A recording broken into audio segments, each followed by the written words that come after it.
We're here today at the Vogel Alcove. The Vogel Alcove helps children and parents that are homeless, gives the parents a place to leave their children that are under the age of 4 during the day as they're looking for permanent work and also for permanent housing. So it's really a great place that was started almost over 30 years ago now.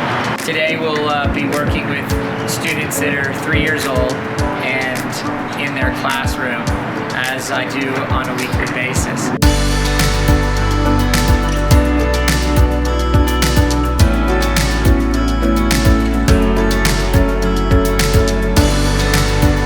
The children here, these homeless children, certainly need our help, and I'm just really feel fortunate to be able to spend time here on a weekly basis with these children in these classroom environment. It's a wonderful place.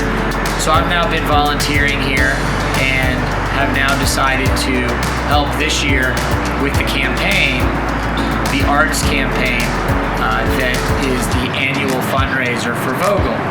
So I hope you'll consider getting involved with Vogel.